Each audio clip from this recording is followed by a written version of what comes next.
बेटियों के लिए तो कम से कम बोलिए। बेटियों पे बोलने में आप कतराने लगते हैं, बेटियों बोलने में बगले झांकने लगते हैं, इधर उधर कहां किधर कब ये वो।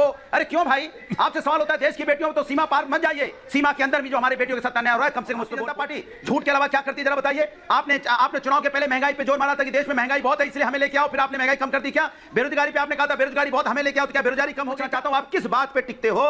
आप तो किसी बात पे टिकते हो, बात बात पे पाकिस्तान भाग जाते हो। डायन कहा था किसने? आजम खान ने। और ये भाषा की मर्यादा पे भाषण देते हैं। चलिए, उसके बाद लड़कों से गलती हो जाना लिए लोग बोलते हैं, उसके बाद भी लोग मान लेते हैं। पर यहां तो सीधे नाम की बात, मोदी तेरी कब्र खुदेगी, इसमें कोई किंतु परंतु नहीं है। मोदी फलाना फलाना टाइप की मौत मरेगा।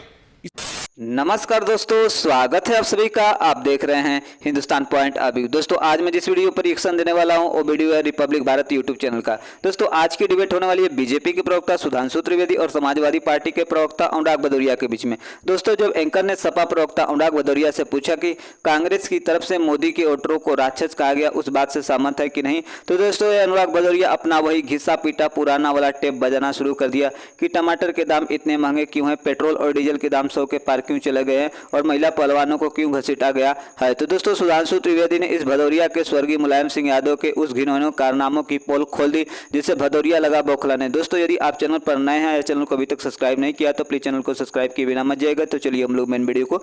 अनुराग भदौरिया जी, गति की कमी थी तो आ जाइए। सुधांशु जी ने क्या दिया?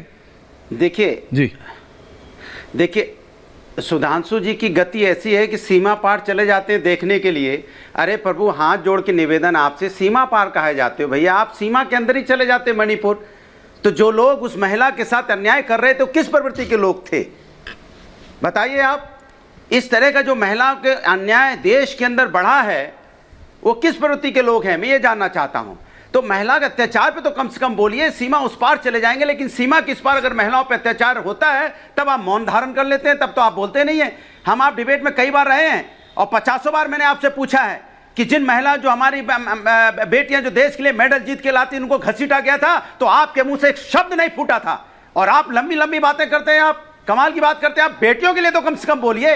बेटियों पे बोलने में आप कतराने लगते हैं, बेटियों बोलने में बगले झांकने लगते हैं, इधर उधर कहां किधर कब ये वो। अरे क्यों भाई, आपसे सवाल होता है देश की बेटियों में तो सीमा पार मत जाइए। सीमा के अंदर भी जो हमारे बेटियों के साथ अन्याय हो रहा है, कम से कम उस पर बोल फूटिए। और भारतीय जनता पार्टी झूठ के अलावा क्या करती है जरा बताइए। आपने चुनाव के पहले महंगाई पे जोर मारा था कि देश में महंगाई बहुत है इसलिए हमें लेके आओ, फिर आपने महंगाई कम कर दी। क्या बेरोजगारी पे आपने कहा था बेरोजगारी बहुत हमें लेके आओ, तो क्या बेरोजगारी कम हो गई? क्या आपने कहा था किसान यहाँ खुशहाल हो जाएंगे, तो किसान की इनकम दोगुनी हो गई? क्या आपने भ्रष्टाचार के ऊपर बोला था कि आप यहाँ भ्रष्टाचार पे वार होगा, और जिस भ्रष्टाचारियों पे आप आरोप लगाते थे उन नेताओं को ला के आपने मुख्यमंत्री और मंत्री अपने यहाँ बना दिया। और जिन परिवारवाद की आप बात करते थे, उन परिवारवादी पार्टियों के साथ मिलकर आप गठबंधन कर रहे हो और सत्ता चलाते हो। कहो तो मैं एक सांस में गिना दूं, चाहे चौटाला फैमिली हो, चाहे पासवान फैमिली हो, चाहे अपना दल हो, चाहे निषाद पार्टी हो, चाहे अकाली दल पे भी डोरे डाल रहे हो, या शिवसेना आपके साथ हो, पीडीपी के साथ भी आप सत्ता बनाने के लिए चले गए थे, जिनको अलगाववादी पार्टी बोलते थे। मैं आपसे पूछना चाहता हूं, आप किस बात पे टिकते हो? आप तो किसी बात पे टिकते हो, बात बात पे पाकिस्तान भाग जाते हो। अरे भैया, पाकिस्तान का नहीं समस्या हमारी नहीं है, पाकिस्तान की पाकिस्तान समझे, हमारी अपने देश की बात किया करो। सीमा बॉर्डर क्रॉस कर जाते हो झप से। Okay Anurag ji, now you are repeating yourself. Atal Bihari Vajpayee ji ने अनुराग जी अब रिपीट कर रहे हैं की बात की थी, लेकिन हमारे देश में अन्याय हो रहा है। सुधांशु जी वो कह रहे हैं भाई प्रॉब्लम का यहाँ बात कीजिए। अनुराग ji now you repeating. Sudhanshu जी जवाब एक साथ दे रहे हैं। ग्राफिक्स ऐश्वर्य जी, आजकल आर्टिफिशियल इंटेलिजेंस का जमाना आ गया है और जैसे कुछ चैनल्स ने एआई एंकर्स भी शुरू कर दिए हैं। आप नौकरी खा जाइए हमारी, चलने दीजिए, थोड़ी बहुत चल रही है। अनुराग भदौरिया जी एक स्पेसिफिक वर्ड्स बोलते हैं तो आर्टिफिशियल इंटेलिजेंस के द्वारा आप रख सकते हैं कोई भी विषय हो। इनके यही वाक्य है, डिजिटल जमाने में आप इसको अगर सर्च करेंगे ना वर्ड पे, तो सारी डिबेट्स एक साथ आ जाएंगी किसी भी टॉपिक पे। आज विषय भाषा की मर्यादा थी, अगर इन्होंने भाषा की मर्यादा या भारत की गरिमा पर बात कही तो मैं मजबूरी समझ सकता हूँ। अनुराग भदौरिया पार्टी है, आपको हिंदुस्तान में ले आता हूँ। बीच में नहीं थैंक यू, बीच में नहीं दौड़ के पाकिस्तान भाग जाते हो, बीच में नहीं थैंक यू, बीच में नहीं। अनुराग जी जब आप बोले तो कोई नहीं बोला बीच में, थैंक यू। पूरा 3 मिनट हम नहीं गए थे, वो हम नहीं पाकिस्तान गए थे, मणिशंकर अय्यर और सलमान खुर्शीद गए थे और सिद्धू गए थे। हाँ, तो हमने अपना नहीं बोला था। अब भारत नहीं, पूरे उत्तर प्रदेश की बात करते हैं। ऐश्वर्य जी बताइए, इस पार्टी के सामने कितनी बड़ी समस्या है? विनोद जी को याद होगा, आप तो विनोद जी को आपकी तो उम्र कम है, मगर विनोद अग्निहोत्री जी को जरूर याद होगा। भारत माता को डायन कहा था किसने? हाँ। आजम खान ने। और ये भाषा की मर्यादा पे भाषण देते हैं। चलिए, उसके बाद लड़कों से गलती हो जाती, छोड़िए। आजम खान ने लोकसभा अध्यक्ष की पीठ पर बैठी हुई हमारी नेता रमा देवी के लिए अभद्र शब्द कहे। अभी की बात है, याद है? पुरानी बात नहीं है, पिछले साल की बात है, जब वो 1-1.5 साल पहले की बात। और बार बार उनसे कहा जाता रहा कृपया माफी मांग लीजिए। पीठासीन व्यक्ति को तो आप वैसे भी कुछ नहीं कह सकते, और आप किसी महिला को लेकर ऐसे अभद्र टिप्पणी कैसे कर सकते हैं? मगर उसके बावजूद माफी नहीं मांगी, 3 दिन तक अड़े रहे। और इनके नेता, वो चाहे शफीकुर रहमान बर्क हो, चाहे एसटी हसन हो, क्या क्या भाषाएं बोलते हैं। तो मानवीय बात है, भाषा के ऊपर क्या बोलेंगे। मगर मैं प्रमोद कृष्णन जी से कहना चाहूंगा, ये बात सही है कि भाषा का स्तर में सब तरफ से थोड़ी थोड़ी कमी आई है। मगर शुरुआत कहां से हुई है? जो दल बड़ा होता है उसका दायित्व बड़ा होता है, सत्ताधारी दल है उसका दायित्व सत्ताधारी दल होता है। मैं कांग्रेस के लिए भी कहना चाहता हूं, पीवी नरसिम्हा राव तक कभी ऐसी परिस्थितियां नहीं उत्पन्न हुई कि डिस्कोर्स नीचे हुआ हो। डिस्कोर्स कहां से नीचे शुरू हुआ? सोनिया गांधी जी दिसंबर 97 में पॉलिटिक्स ज्वाइन करती हैं। फरवरी 98 में लोकसभा चुनाव जब हो रहे थे, जाके आप लोग चेक कर लीजिए, उन्होंने अटल जी के लिए शब्द बोला था कि अटल जी झूठ बोल रहे हैं। अटल जी को बहुत पीड़ा हुई थी। भारतीय जनता पार्टी ने प्रतिक्रिया दी थी कि 40 वर्ष के राजनीतिक तपस्या से भरे जीवन और 40 दिन के अनुभव की कमी के कारण शायद सोनिया जी ने ऐसा बोल दिया होगा, यानी उसको बहुत मुद्दा नहीं बनाया था। फिर याद करिए, उन्होंने अटल जी के लिए ब्रेजनली करप्ट शब्द प्रयोग किया था।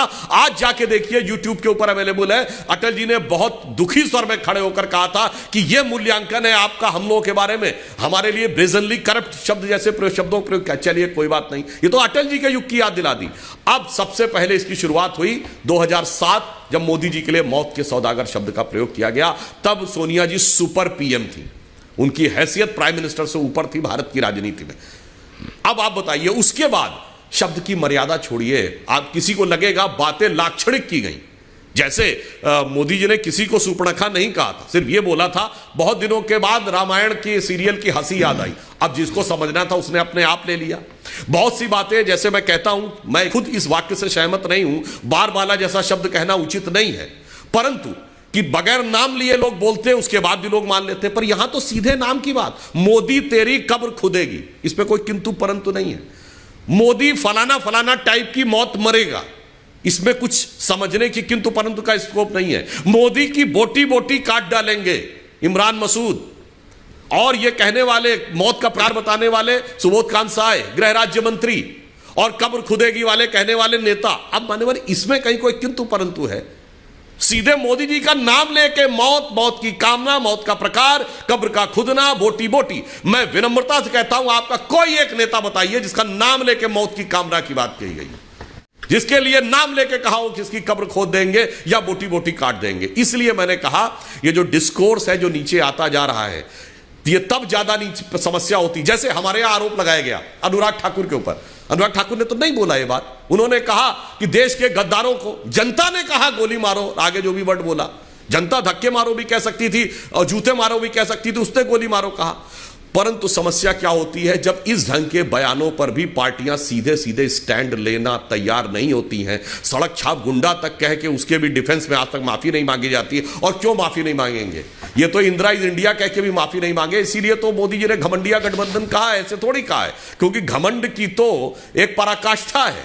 और मैं एक और बात याद दिला दूं, बुरा ना माने तो, मौलाना आजाद ने अपनी किताब इंडिया विंस फ्रीडम में वो 36 पन्ने जो 30 साल के बाद उनकी मृत्यु के बाद प्रकाशित होने थे, जो 87-88 में प्रकाशित हुए, उसमें नेहरू जी के बारे में लिखा है कि नेहरू जी इतने एरोगेंट थे कि उन्हें अगर उनसे ज्यादा किसी की तारीफ उनके सामने हो जाए तो उन्हें बहुत बुरा लगता था। वो ये बर्दाश्त नहीं कर पाते थे कि किसी के उनकी बात कोई काट दे या उनके सामने किसी की। ये मौलाना आजाद अपनी किताब इंडिया विंस फ्रीडम में नेहरू जी के बारे में लिखते हैं। तो मान्यवर, अगर मोदी जी ने घमंडिया कहा है तो ऐसे नहीं कहा है, ये तो आपके लोगों की जुबान